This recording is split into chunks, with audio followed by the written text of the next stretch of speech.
Magandang tubig sa lahat ng followers natin. Welcome to Watermax Enterprises. Ang topic natin ngayon is how to start a water refilling station business. Ngayon, paano nga ba starting your water refilling station business dito sa Pilipinas? Saan pa nga ba, di ba? Kasi kung taga Pilipinas ka, OFW ka, kung taga saan ka mang lugar, syempre kapag gusto mong mag for good, dito ka sa Pilipinas mag-negosyo niyan, di ba? Ito yung negosyong tubig para dito sa atin sa Pilipinas. Water refilling station business in the Philippines.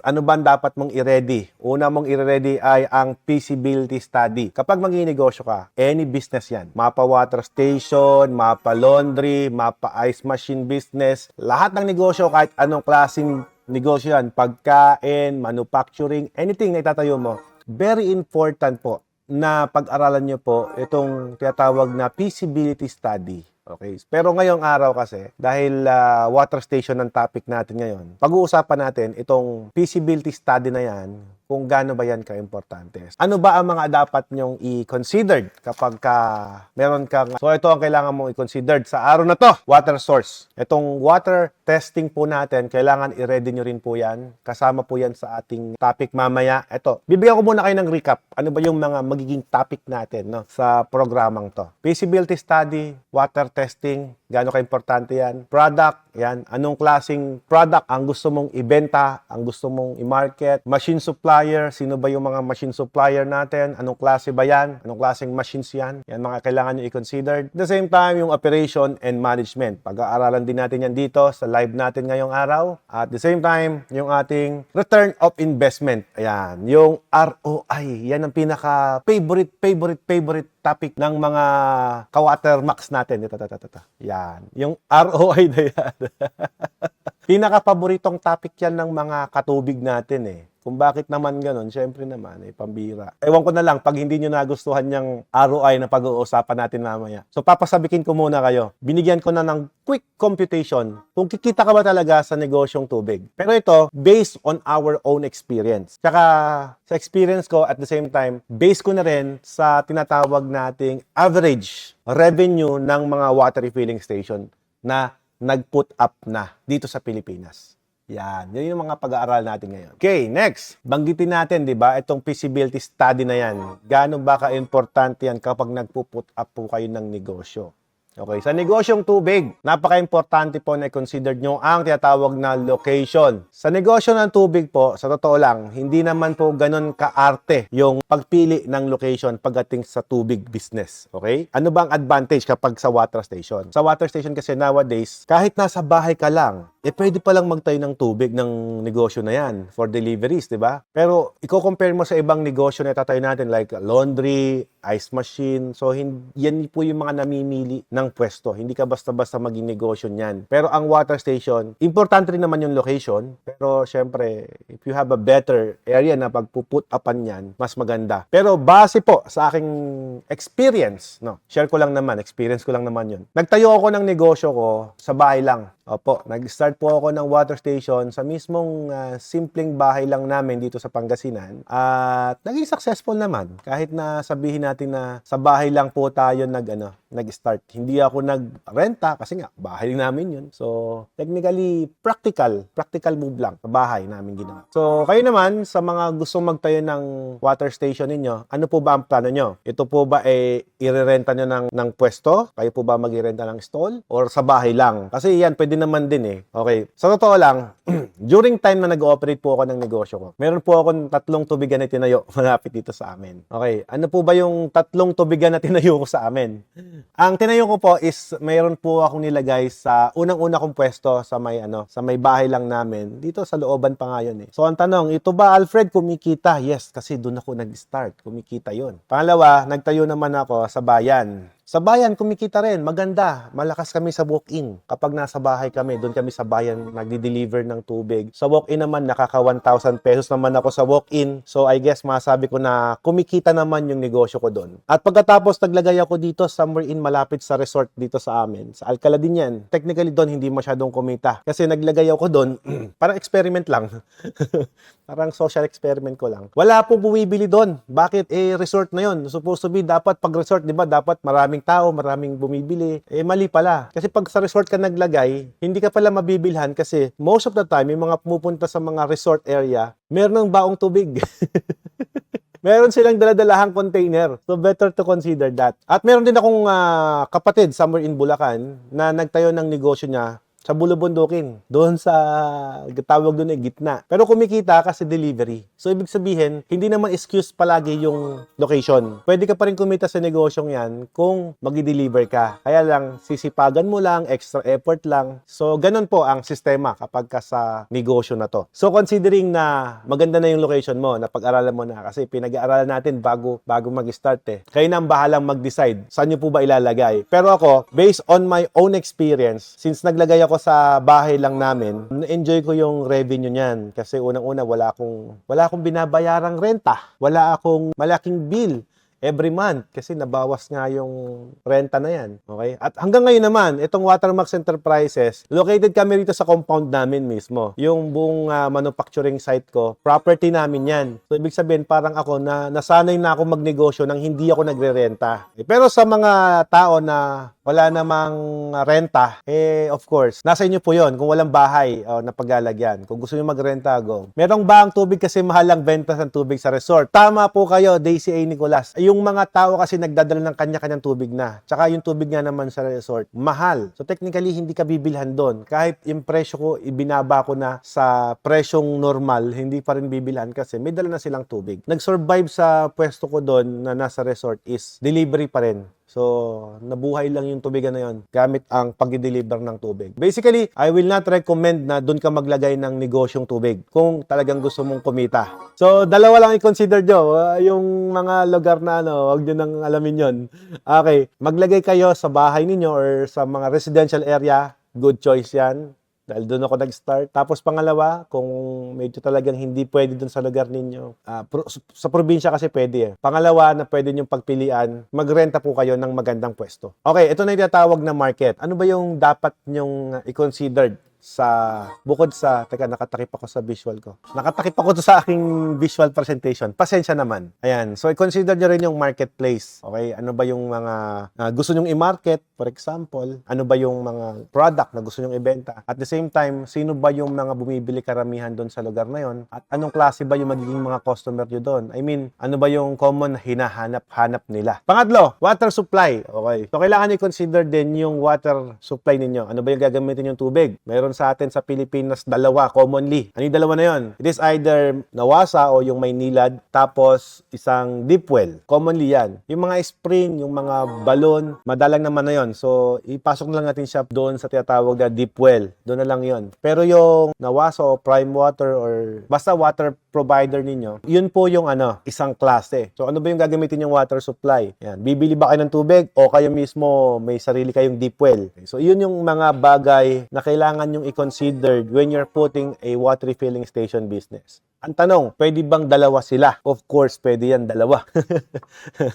Pwedeng dalawa yan na gamitin mo. Mapa-deep well ka, mapanawasa ka. Parehas namang kikita yan eh. Parehas po yan na magandang gamitin sa negosyo. Ano bang advantage kapag nakanawasa ka? Kapag ikaw ay nakanawasa, binibili mo yung tubig. Of course, yung tubig na yan medyo malinis na. Karamihan, pero not all. Sa ibang lugar kasi madumi din yung tubig nila eh. Pero not all, okay? Ano bang advantage ng merong kang binibiling tubig? Okay, yung binibili mong tubig ay syempre medyo malinis. Pag ganoon, medyo matagal dumumi ang filter, medyo nakakabawas ka rin pagdating sa electric consumption, sa water consumption. Yung electric consumption mo kasi, hindi siya masyadong malakas kasi nga wala kang binabayarang motor pump kapag nag-ooperate ka na. Pero again, kung meron kang dalawa, meron kang deep well, meron kang nawasa, meron kang shallow well, or any water source na pwedeng makuha, much better. Kasi kung may maging problema yung nawasa, for example, not enough to supply your requirement, meron ka pa ring backup. At kung masira naman yung deep well mo, may nawasang ba-backup. At kung masira yung parehas na yan, meron ka pa ring shallow well. Lahat pwedeng magamit. Better to consider then the right machine na ipuput up mo sa negosyong to. Kasi may mga makinarya na kahit anong water source,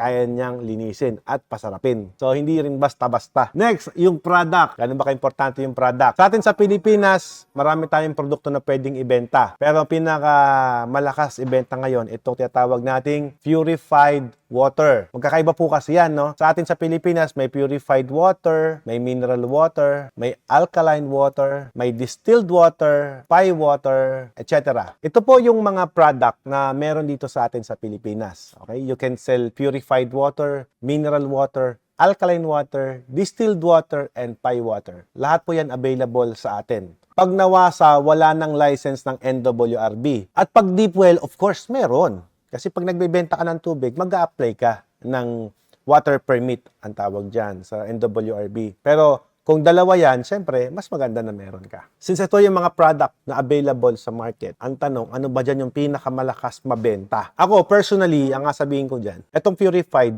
ang gusto kong gawing negosyo. Bakit? Kasi karamihan na bumibili sa akin, purified water ang hinahanap. Okay, meron bang misleading? Okay, paano ba nangyayari misleading na yan? Kadalasan, pag bumibili ng tubig, sa pag-negosyo, maging tapat ka lang sa mga kliyente mo, maging honest ka sa ginagawa mo, give them the best service na kaya mong gawin. Walang dahilan para hindi yan magbunga. Okay?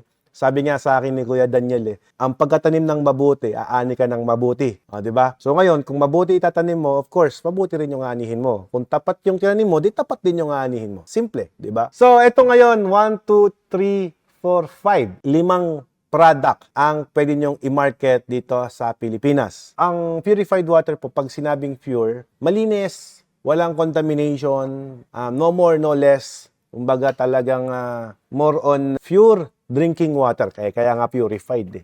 And basically, ang purified water po is tinatawag natin yan na machine process. Pag sinabing machine process, dumaan sa mga reverse osmosis system, dumaan sa mga ano pang aparato. Okay, ang tanong, dito sa Pilipinas, iko-correct lang natin, no? Marami ang naginegosyo sa Pilipinas, ang sabihin, Sir Alfred, hindi naman ako naka-reverse osmosis, pero kaya namin mag-produce ng purified. Yes, posible rin yon. Kasi ang usapan, purified water, hindi yung system. Marami kasing nagiging parang pilosopo about it. Mataas ang water source, pinagkukuha ng tubig, mataas ang parameter. Siyempre, for example, nasa 1,000 ppm ka na. Technically, kapag nag-98% reduction ka, around 20 ang makukuha mo. Technically, ang 20 ppm hindi yan purified. Pumapasok siya dito sa mineral water, pero naka-reverse osmosis. So, doon na may mislook, no? Okay? Papasok yan sa mineral. Ang tanong, pwede bang inumin? Yes, pwedeng inumin. Kasi mineral water pa rin siya. Kaya lang, hindi natin nare-reach yung tinatawag nating purified water kapag ka ganon. Okay, to cut the story short, pag-usapan natin ng mabilis lang, ano ba yung purified water? Purified water, maraming filtration process po ang pwede natin pag-usapan to create purified. Pwedeng nanofiltration, pwedeng microfiltration, pwedeng reverse osmosis, pwedeng carbon filtration, pwedeng sa ultraviolet filtration, electrodialysis, lahat po yan ay nagpo-produce ng purified water. So madami ang system na pwedeng mapalabas natin gamit ang purified water.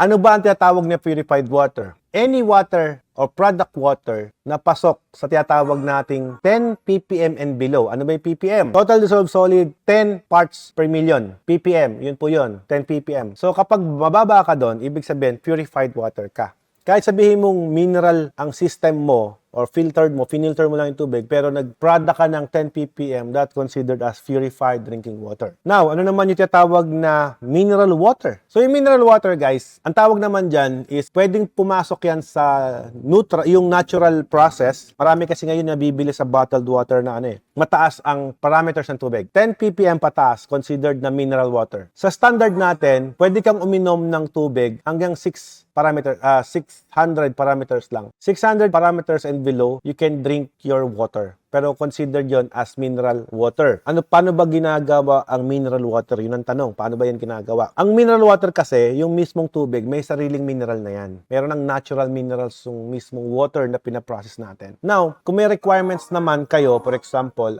kulang kayo sa sodium, kulang sa iron. So, meron namang mga piyesa na pwedeng ilagay to put a mineral doon sa tubig na yon.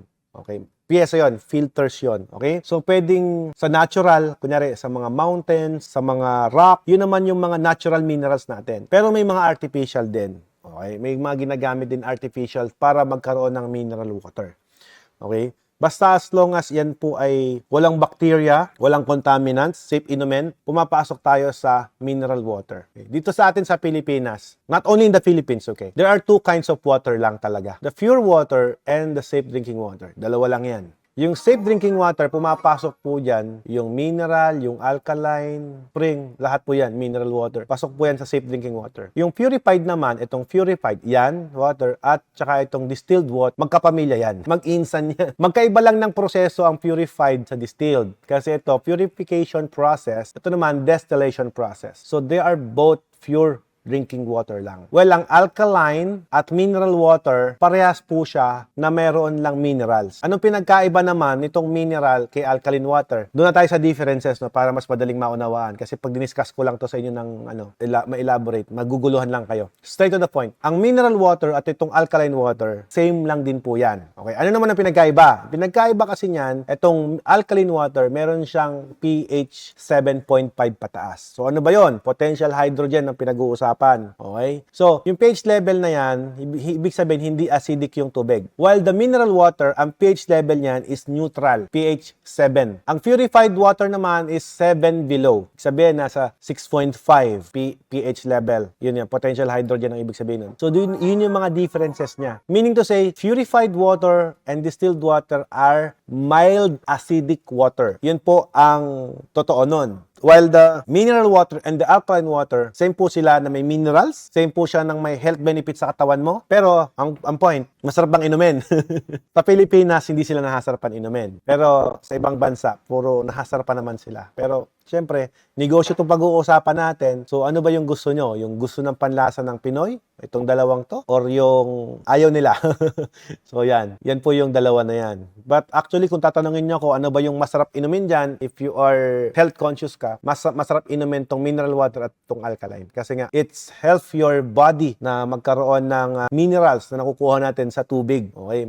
There are some minerals na nakukuha natin sa tubig, not only in the food. Pie water naman, pie water is a small cluster of molecule of water. Paano ginagawa yung pie water? Ang pie water, para magawa mo, dadaan ka sa mineral water. Tapos, if i-purify ka, pag na-purified, lalagyan po kayo ng pie ceramic alkaline water. Ito po yon. At magkakaproduce ka ng pie water. So, meron iba pang mga device yan, like yung oxygenated pie water, may mga ganyan. Pero pie water is mineral mo, pinurified mo, and then you put another pie ceramic stones to create the pie water. So lahat po yan is available naman dito sa Watermax. Just ask kung ano po yung mga kailangan ninyong malaman. Pero sa pie water kasi sa Pilipinas, nowadays, hindi pa siya kilala. Hindi pa na ma-market. But actually, ang tagal na pong produkto niyan. Kaya lang marami kasing proseso to create this pie water. Ang tanong, masarap ba lasa? Ang lasa po nitong pie water ay kasing lasa ng distilled, kasing lasa ng purified. Ang lasa naman po ng mineral water ay mineral at ang alkaline, parehas yung lasa niya. Pagdating sa lasa. Opinion ko yon.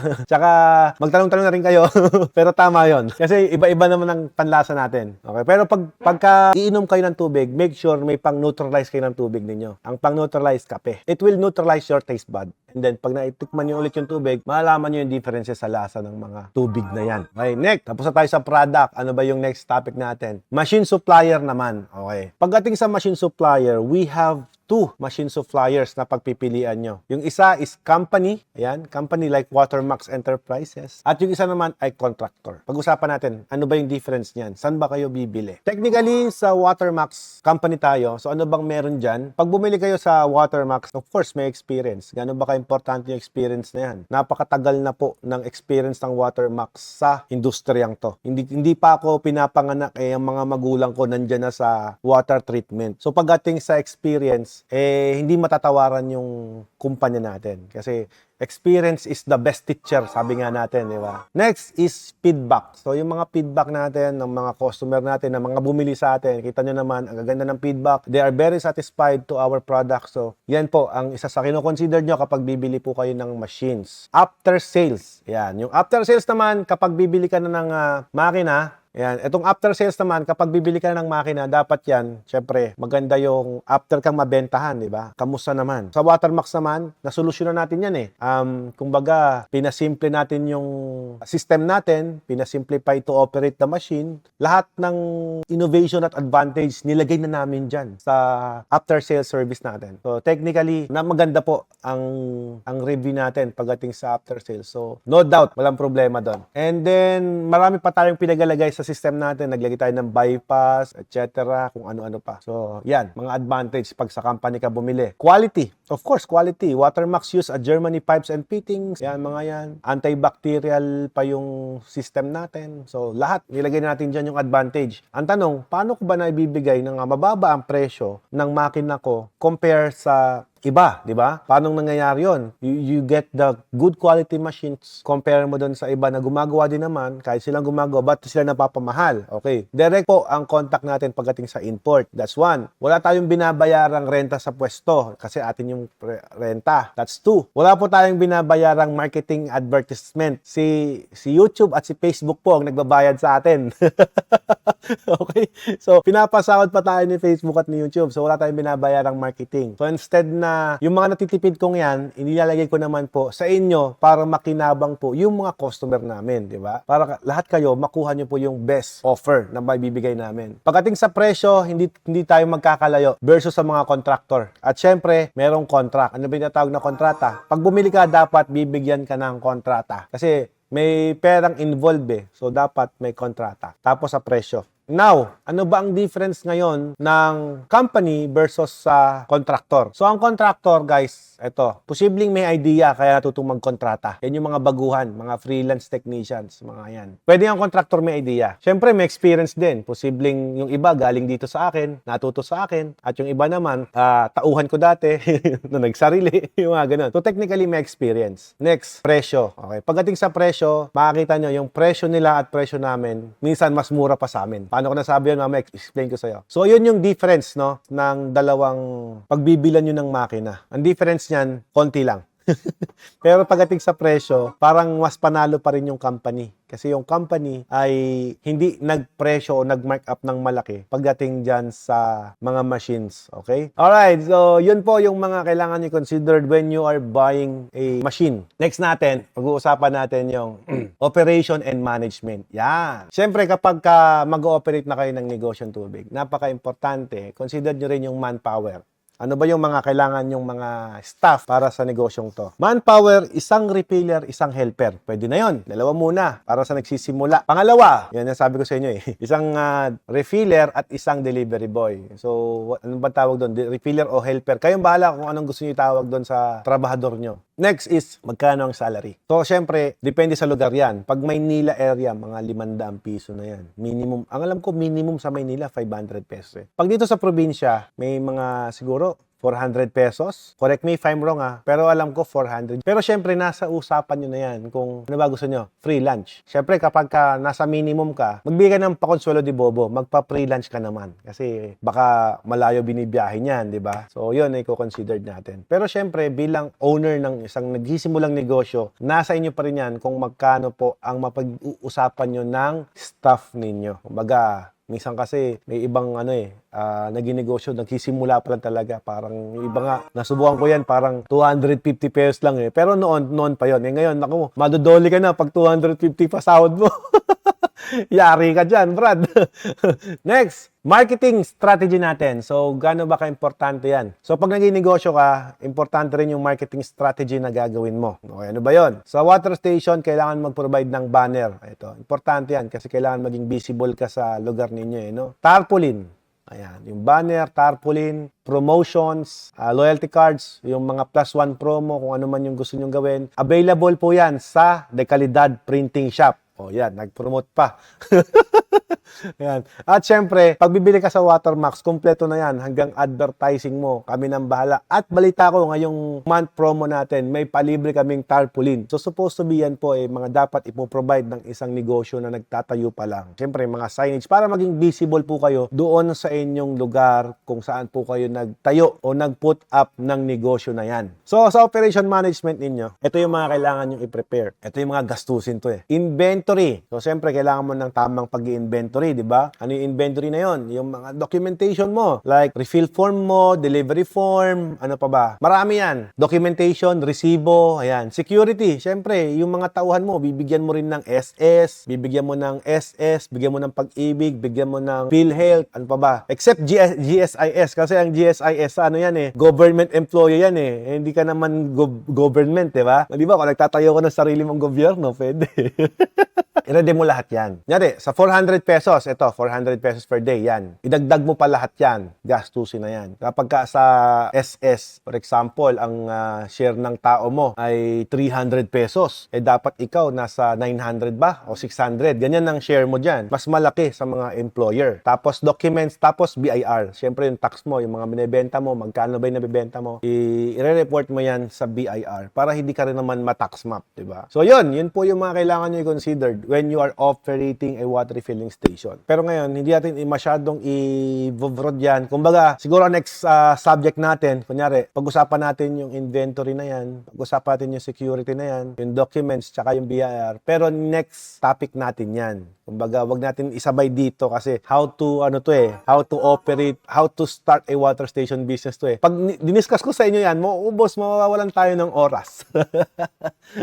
Next natin, mga katubig, yan. Siyempre, ito yung pinaka-paborito ninyong lahat. Kahit man ako, ito yung pinaka-paborito ko dito sa topic na to. Return of investment. Yan. Sabi ko nga, ito yung pinaka-paborito kong topic dito eh. Yung return of investment, ROI. Ang tanong, kumikita po ba talaga ang water refilling station business? Yan ang pinakatanong na dapat yung sagutin. Siyempre, sayang naman yung oras at panahon ng nanonood dito na 68 live viewers, di ba? Tapos, hindi naman pala kumikita yan. Now, average po ng isang water refilling station, bumibenta po yan ng ganyan. Ano kino-compute yan? Kung magkakaroon ka ng 4 na tauhan, yung 4 na tauhan mo doon, isang refiller, o di may 3 pa, 3 tricycle na lang, o 2 tricycle. Bigyan mo ng quota na lang to. 100 sa'yo, 100 sa'yo, 100 sa'yo. So that's 300. Posible yon, di ba? Sa isang refilling station, isang delivery boy, bigyan mo na lang sila ng quota, at least 100 container ang may deliver sa isang araw. Very possible yon kasi ganun ang ginawa ko. Okay? So, ibig sabihin, sa 4 na tauhan, basic po yung tinatawag natin na to, na 300 gallons per day lang. Basic na basic yan. Next, dito sa atin, sa Pangasinan, sa lugar namin, 30 pesos per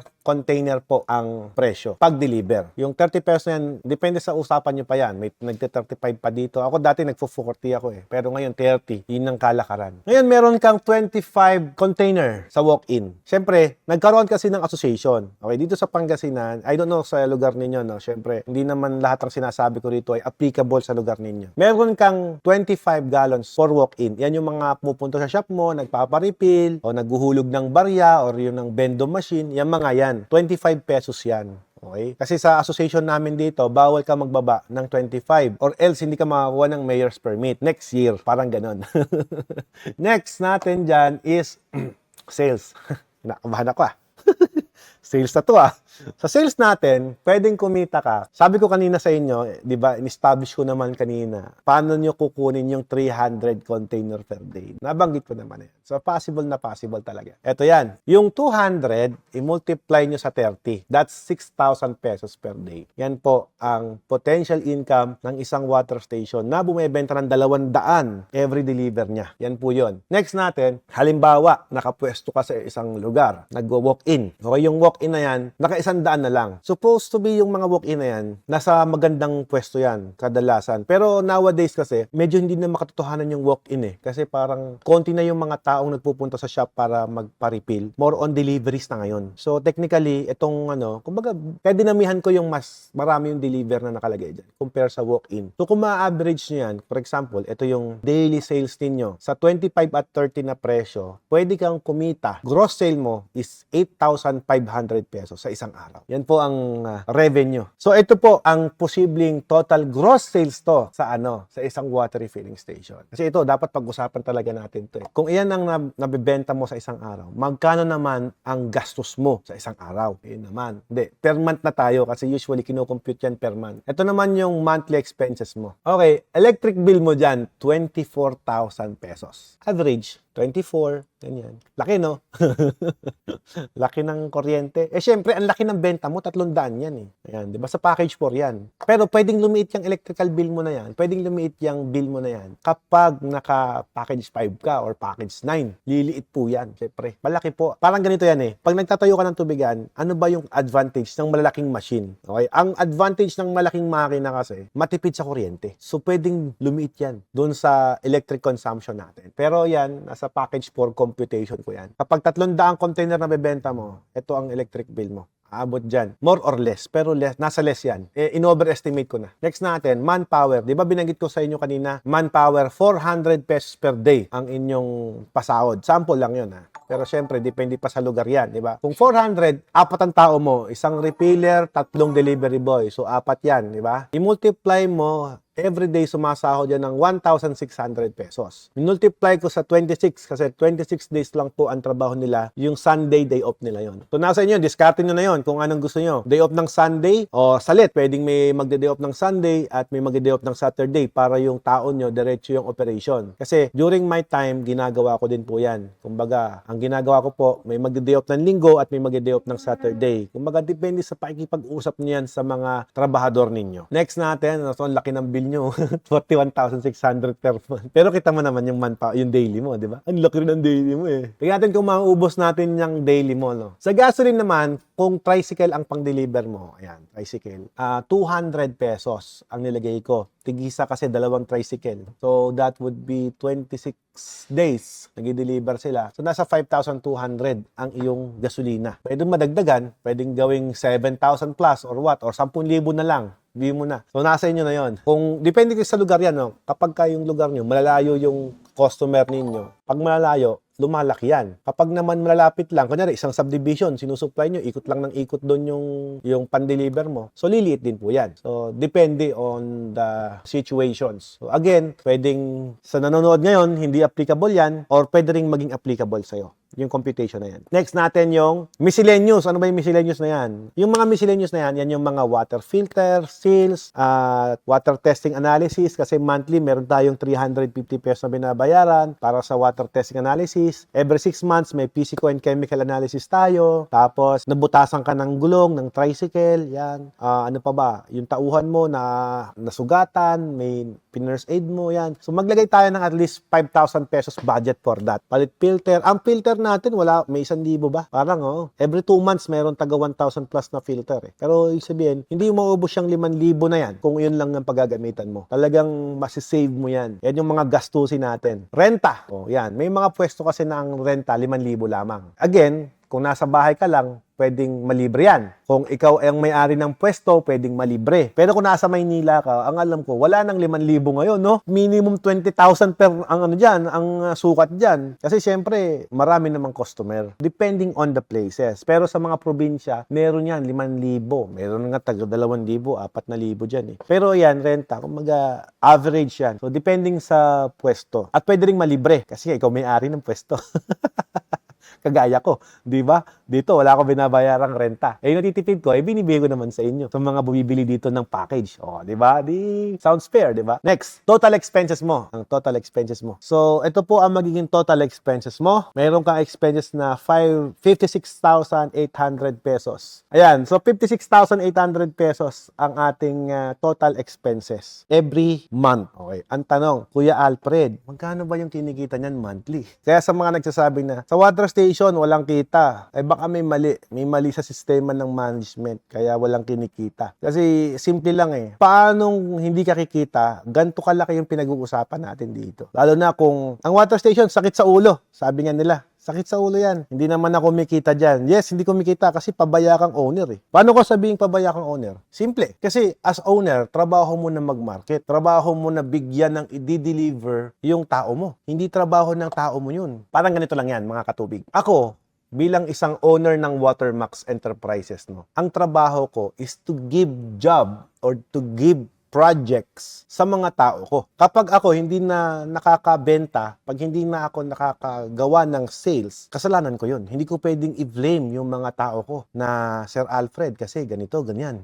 Hindi ganun. Hindi po ganun. Kumbaga, whatever na resulta sa business natin, hindi natin isisisi yan sa mga staff natin. Kasi, for example, mahina ang negosyo mo. Do something about it para lumakas ang negosyo mo. Anong dapat mong gawin? Mag-market ka. Ano pa? Gamitin mo yung charisma mo. Gamitin mo yung yung marketing strategy na nalaman mo to gain sales. Di ba? Simple lang eh. Ganun kadali yon. Talk to the people. Yes, talk to the people. Ibig sabihin, yung mga tao mo kasi, hinire mo sila bilang delivery boy. Pero hindi mo sila hinire bilang taga-market. Magkaiba yon. Pero pwede kang mag-hire ng marketing staff mo para i-market yung business mo. Or pwede kang tumawag sa Watermax para ipa-vlog sa akin yung negosyo mo. Na may ganon. Pwede kang magdagdag ng staff para sa marketing. Kumbaga, sabi nga nila, marami akong narinig kasi na, tubig, sakit sa ulo yan, mahirap yan i-manage. Ito, kung mahirap i-manage ang negosyong tubig, iisa lang ang minamanage mo dyan. Totoo lang. Tubig lang ang binebenta mo. Compare mo sa mga hardware, napakarami mong binebentang materyales. Tapos, ang laki ng puhunan, ang liit ng tubo. 'Di ba? Ito, pag bumili ka ng isang machine, okay? Machine na magpuproduce ng tubig mo, tapos unboxing, wala na. Kaya nga ang binebenta ko, machine di ba? Machine is a subject, is an object to make things na mas madali. Para madagawa mo yung bagay na mas madali. Kasi kaya ka nga bumili ng machine. Watermax machine produce a good quality water na magiging advantage yan sa negosyo mo. One time ka lang bibili. Kapag na-accomplish mo yung permit, wala nang sakit sa ulo. Yung iba nga dyan nagpa-process pa lang ng permit, kumakati na ulo ayaw nang magnegosyo Processing pa lang ng permit yon. Processing pa lang ng permit, sumasakit na ulo. How much more magmamanage ka pa ng negosyo? Tuloy-tuloy yan. Lifetime business no yan, di ba? Sa pagnegosyo, napaka-importante na yung aralin mo din yung sarili mo. Ikaw ba is talagang, hindi naman kasi lahat tayo negosyante. Hindi lahat tayo ganun. Hindi lahat ng tao ay pinanganak na marunong magnegosyo. Alamin mo sa sarili mo kung ikaw ba, mataas po ba yung level of stress mo. Kasi baka mamaya, ikaw yung taong na-stress ka lang ng konti, halos, naku po, parang pinagsakluban ka ng langit at lupa, hindi ka pwede magnegosyo pagka ganun. Kasi ang negosyong tubig, services yan. Okay, ang biniservisan mo, yung mga customer mo na bumibili sa'yo. So technically, napakaraming tao umaasa na dideliveran mo sila ng tubig, di ba? Basta tayo ng comment. Agree po ako na may kita sa water station in a good business. I can say, basta on hand ka sa pagmamanage, that's your family business. Back then, 2004. Pero nang itiniwala namin sa iba, dahil sa akala namin aayusin, nawala lang lahat. Kaya wag pabaya sa business. O yun. Tapos ang mangyayari, na-stress sila for sale, ganyan.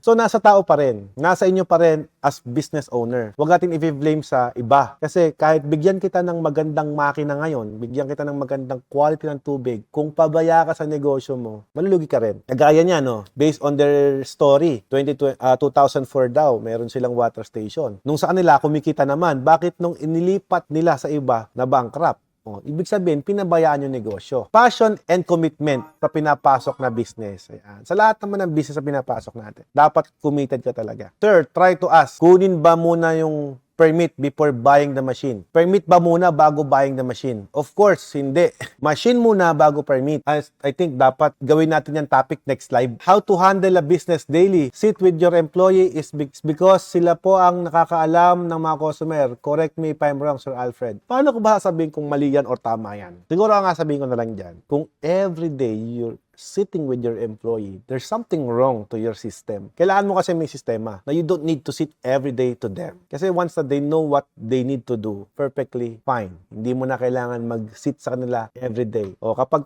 ang tao mo every day, binibilinan mo, parang mali yun. Parang hindi natututo, di ba? Ayan. It should be machine first for me before permit. Tama naman sa si Shallen Monte. Machine muna bago permit. Tama yan. Pero syempre, gagawa ulit ako ng visual presentation para at least maintindihan niyo yung mga pinagsasabi ko dito. Mas madali intindihan, di ba? Kasi mayroon tayong visual presentation na. Tapos agad, pa-thank you na ako. So, that's it. Yun po yung ating presentation. Quick presentation sa inyo.